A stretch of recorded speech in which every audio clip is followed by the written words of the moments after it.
Aerospace ইন্ডাস্ট্রিতে আপনি চাকরি পাওয়ার জন্য মোস্ট অফ দ্য কেসে জিওগ্রাফিক্যালি আপনাকে সেই দেশ বা সেই শহরে লোকেশনে থাকতে হবে। এমআইএসটিতে পড়াশোনা করেছেন বা বঙ্গবন্ধু শেখ মুজিবুর রহমান এভিয়েশন অ্যারোস্পেস ইউনিভার্সিটিতে পড়াশোনা করেছেন, সেক্ষেত্রে without any doubt you are a very talented. তো সেক্ষেত্রে আপনাকে এই অ্যাডভার্টাইজগুলোর দিকে নজর রাখতে হবে, আপনার লাইসেন্স থাকতে হবে, অভিজ্ঞতা থাকতে হবে। তারপর তারা যখন বাংলাদেশে আসে বা অনলাইনে তাদের জব পোস্ট করে, আপনি সেখানে অ্যাপ্লাই করলে আপনার যদি জব হয় আপনি সরাসরি সেসব দেশে গিয়ে এয়ারক্রাফট মেইনটেন্যান্স ইঞ্জিনিয়ার হিসেবে চাকরি করতে।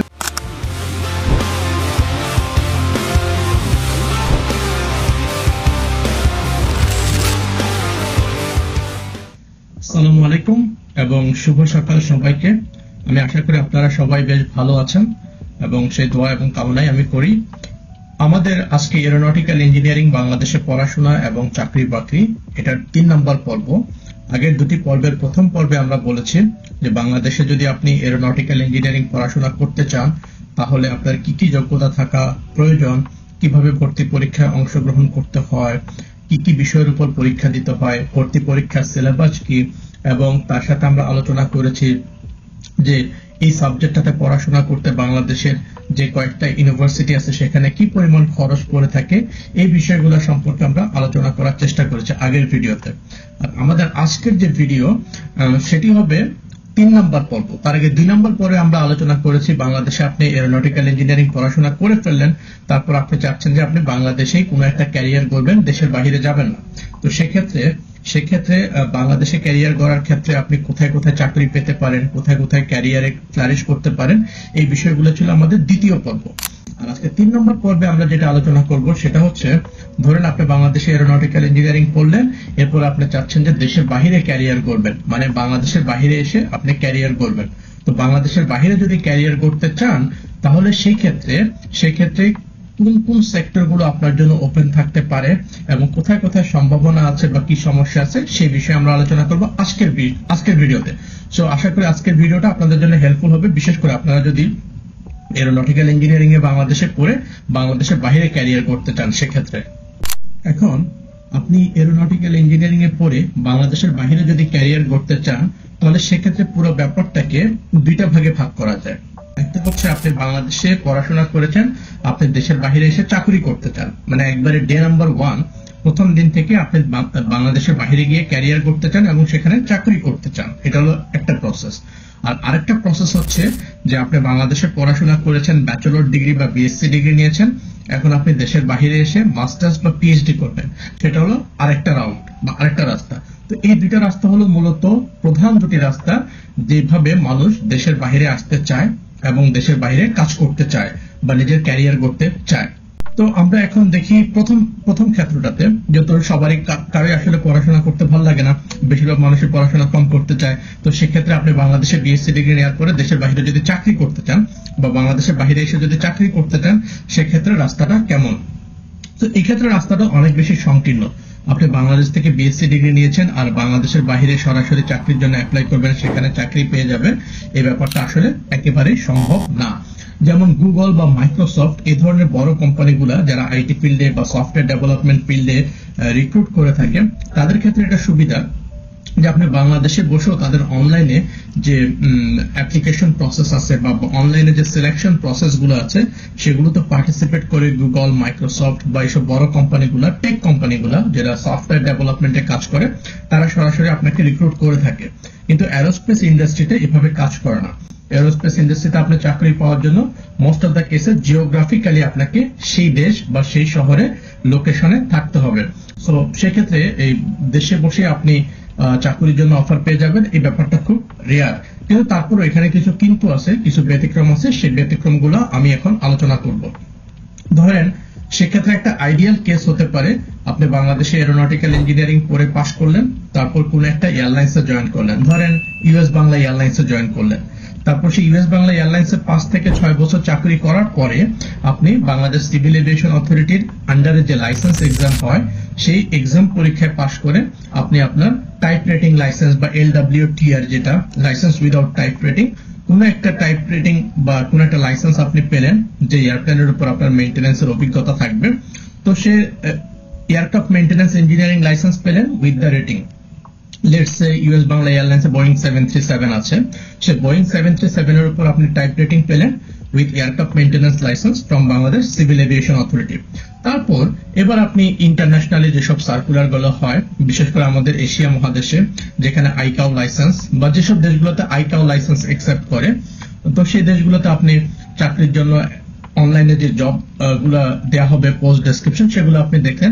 তো তার মধ্যে কোন একটা দেশ, ধরেন নাইজেরিয়া, কারণ অনুন্নত দেশগুলোতেই আপনার সাধারণত বাংলাদেশ থেকে চাকরি পাওয়ার সম্ভাবনাটা বেশি এয়ারক্রাফট মেইনটেনেন্সে। কারণ আপনি নিশ্চয় আশা করবেন না যে বাংলাদেশ থেকে আপনি বাংলাদেশের অভিজ্ঞতা দেখিয়ে, ইউএস বাংলা এয়ারলাইন্সের অভিজ্ঞতা দেখিয়ে আপনি আমেরিকান এয়ারলাইন্স বা ডেল্টা আমেরিকাতে এরকম কোথাও মেইনটেনেন্সে সরাসরি জয়েন করবেন। এটা আসলে একেবারে অসম্ভব না, কিন্তু বাস্তবসম্মত না। তো সেক্ষেত্রে ধরলাম যে আমরা কোন একটা এয়ারলাইন্স, যেমন নাইজেরিয়াতে বা মাদাগাস্কারে কোন একটা এয়ারলাইন্স, তারা এরকম বোয়িং 737 অপারেট করবে, তাদের একজন এয়ারক্রাফট মেইনটেনেন্স ইঞ্জিনিয়ার দরকার যার লাইসেন্স আছে।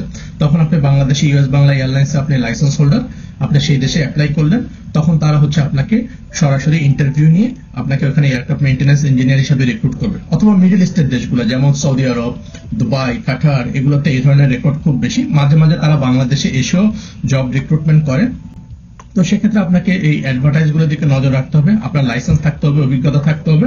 তারপর তারা যখন বাংলাদেশে আসে বা অনলাইনে তাদের জব পোস্ট করে, আপনি সেখানে অ্যাপ্লাই করলে আপনার যদি জব হয়, আপনি সরাসরি সেসব দেশে গিয়ে এয়ারক্রাফট মেইনটেনেন্স ইঞ্জিনিয়ার হিসেবে চাকরি করতে পারবেন। তবে এই জিনিসটা গেল হলো যে আপনি যদি বাইরে কোনো উচ্চতর ডিগ্রি নিতে না চান, আপনি যদি সরাসরি বাংলাদেশ থেকে দেশের বাইরে গিয়ে চাকরি করতে চান এই ফিল্ডে, এয়ারলাইন্স ফিল্ডে, তো এটা হলো একটা রাস্তা। তো প্রথম যে রোডটা আমরা বলেছি যে আপনি আর উচ্চতর ডিগ্রি নেবেন না, বিএসসি ডিগ্রি নিয়ে আপনার শেষ। তো সেক্ষেত্রে আপনি যদি চাকরি করতে চান দেশের বাইরে, তো এটা হলো একটা রাউট, প্রথম রাউট। ওকে, আমরা আলোচনা করব দ্বিতীয় যে পন্থা বা দ্বিতীয় যে রাস্তা, যেটা সবচাইতে বেশি জনপ্রিয়, যেটা আমি সবচাইতে বেশি পছন্দ করি এবং আমার দৃষ্টিতে সবচাইতে বেশি স্মার্ট এবং সেন্সিবল ওয়ে। সেটা হচ্ছে আপনি বাংলাদেশ থেকে বিএসসি ডিগ্রি পাশ করলেন এরোনটিক্যাল ইঞ্জিনিয়ারিং এ, তারপর দেশের বাইরে কোনো একটা ইউনিভার্সিটিতে মাস্টার্স বা পিএইচডি তে অ্যাপ্লাই করলেন aeronautical engineering, aerospace engineering, mechanical, chemical or electrical, whatever আপনি যে সাবজেক্টে অ্যাপ্লাই করুন, তারপর সেখানে মাস্টার্স বা পিএইচডি করতে দেশের বাইরে চলে আসেন। তারপর মাস্টার্স বা পিএইচডি শেষ করার পরে আপনি অলরেডি সেই দেশের একটা ডিগ্রি পেয়ে গেলেন। ধরে নিচ্ছি আমরা আমেরিকা বা কানাডা, আপনি আমেরিকা বা কানাডাতে এরোনটিক্যাল ইঞ্জিনিয়ারিং এ বা মেকানিক্যাল ইঞ্জিনিয়ারিং এ মাস্টার্স বা পিএইচডি করতে আসেন। তারপর সেখানে যখন ইউনিভার্সিটি থেকে পড়াশোনা শেষ করলেন, আমি ধরে নিলাম যে most cases because you are a good student, আপনি এমআইএসসি তে পড়াশোনা করেছেন বা বঙ্গবন্ধু শেখ মুজিবুর রহমান এভিয়েশন অ্যারোস্পেস ইউনিভার্সিটিতে পড়াশোনা করেছেন, সেক্ষেত্রে without any doubt you are a very talented person, কারণ আপনি অ্যাডমিশন প্রসেসের মতো একটা ফিল্টারিং প্রসেসের মধ্যে দিয়ে গিয়েছেন, রাইট? তো আপনি যখন এই দেশের বাইরে পড়াশোনা করতে আসবেন মাস্টার্স বা PhD, I hope and expect that you will come with scholarship নিয়ে আসবেন because you are good student. তারপর আপনি যখন সেখান থেকে মাস্টার্স বা পিএইচডিটা শেষ করলেন, তারপর এবার ওই দেশের অন্যান্য ছেলে মেয়েদের মতোই যখন জব পোস্টিং গুলো আসবে আমেরিকাতে, লেটস সে আমেরিকাতে সবচেয়ে জনপ্রিয় জব সার্চিং মেথড হচ্ছে লিঙ্কডইন বা ইনডিড বা Glassdoor, same thing goes for Europe as well. তো এইসব সাইটগুলোতে যখন আপনি আপনার পজিশনের এগেইনস্টে যখন আপনি জব পোস্টিং গুলো দেখবেন, লেটস সে আপনি মাস্টার্স বা পিএইচডি তে স্ট্রাকচারাল অ্যানালিসিস এর উপর আপনার থিসিস করলেন মেকানিক্যাল ইঞ্জিনিয়ারিং এ বা এরোস্পেস ইঞ্জিনিয়ারিং এ। তারপর এবার আপনি যখন জব ফিল্ডে এন্ট্রি করতে চাইবেন, তখন ওই ফিল্ডের যে জবগুলো পোস্টিং হবে, অথবা আপনি ধরেন এভিওনিক্স ব্যাকগ্রাউন্ড থেকে এসে রাডার কমিউনিকেশনের উপর মাস্টার্স করলেন বা পিএইচডি করলেন আমেরিকাতে, তারপর আপনি যখন পাশ করে বের হবেন, তখন ওই ফিল্ডের যে জব পোস্ট গুলো আসবে ওগুলোতে যখন আপনি অ্যাপ্লাই করবেন, তখন হচ্ছে ওই জব পোস্টের এগেইনস্ট হলো আপনি ইন্টারভিউ দিয়ে রিক্রুটমেন্ট পেতে পারেন বা ইঞ্জিনিয়ার হিসেবে জব পেতে পারেন। সো এটা হলো সবচেয়ে পপুলার, সবচেয়ে স্মার্ট এবং সবচেয়ে গ্রহণযোগ্য, এবং আপনি যদি দীর্ঘমেয়াদী পরিকল্পনা করেন সেক্ষেত্রে সবচাইতে আপনার জন্য একটা বস্তুনিষ্ঠ ওয়ে, আপনি যদি দেশের বাইরে এসে ক্যারিয়ার করতে চান। এবং এক্ষেত্রে শুধুমাত্র আপনার যে সুবিধা, আপনি একটা উচ্চতর ডিগ্রি পাচ্ছেন, মাস্টার্স বা পিএইচডি তা না, আপনি ওইখানে যখন পড়াশোনা করবেন বিদেশে, তখন ওই দেশের কালচারের সাথে মিশার একটা সুযোগ পাবেন। 3 নাম্বার, এরকম ক্ষেত্রে মোস্ট অফ দ্য কেসেস আপনি কিন্তু মাদাগাস্কার বা নাইজেরিয়া বা মালদ্বীপ বা এইসব দেশগুলোতে যাচ্ছেন না চাকরি করতে, আপনি যাচ্ছেন পৃথিবীর top class economy, top class technology ওইসব কান্ট্রিগুলোতে, যেমন আমেরিকা বা কানাডা, এইসব দেশে মাস্টার্স বা পিএইচডি করতে। সো আপনি তখন এইসব দেশে পড়াশোনার পরে চাকরি পাবেন, আপনার জবগুলো হবে সেই লেভেলের, সেই লেভেল মানে সেরকম রেপুটেড কোম্পানি বা সেরকম লাক্সারিয়াস অর অ্যাটলিস্ট সেরকম ব্র্যান্ডেড কোম্পানির জব, যেটা আপনি খুব প্রাউডলি বলতে পারবেন বা আপনি প্রাউডলি আপনার রেজুমেতে শেয়ার করতে পারবেন। সো এই গেল দুটো রাস্তা। আপনি যদি এরোনটিক্যাল ইঞ্জিনিয়ারিং এ পড়াশোনা করে বাংলাদেশের বাইরে ক্যারিয়ার করতে চান, একটা রাস্তা হচ্ছে আপনি আর কোনো ডিগ্রি নেবেন না, বাংলাদেশের এক্সপিরিয়েন্স দেখিয়ে চাকরিতে যাবেন। আরেকটা রাস্তা হচ্ছে আপনি বাইরে আসবেন পড়াশোনা করতে, পড়াশোনা শেষ করার পরে জব মার্কেটে এন্ট্রি করবেন। এছাড়াও আরেকটা রাস্তা আগে ছিল, যেমন বিশেষ করে কানাডার জন্য বা কিছু কিছু দেশের ক্ষেত্রে যারা স্কিল মাইগ্রেশন করে থাকে।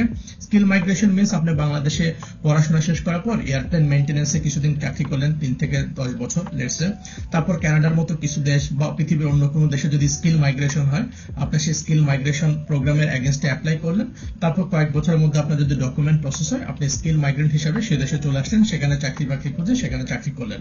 সো এটাও একটা রাস্তা।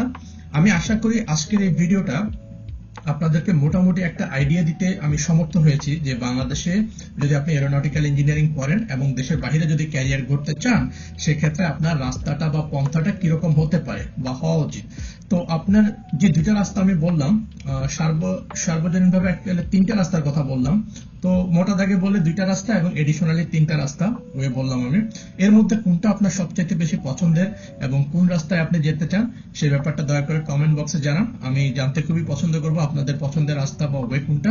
এবং এই বিষয়ে আর যদি কোনো এক্সট্রা প্রশ্ন থাকে দয়া করে সেটা কমেন্ট বক্সে জানাবেন। আমি চেষ্টা করব সেই বিষয়ে উত্তর দেওয়ার জন্য বা ভবিষ্যতে অন্য কোনো ভিডিও বানানোর জন্য। সে পর্যন্ত সবাই ভালো থাকুন, সুস্থ থাকুন। সবাইকে শুভরাত্রি। আল্লাহ হাফেজ।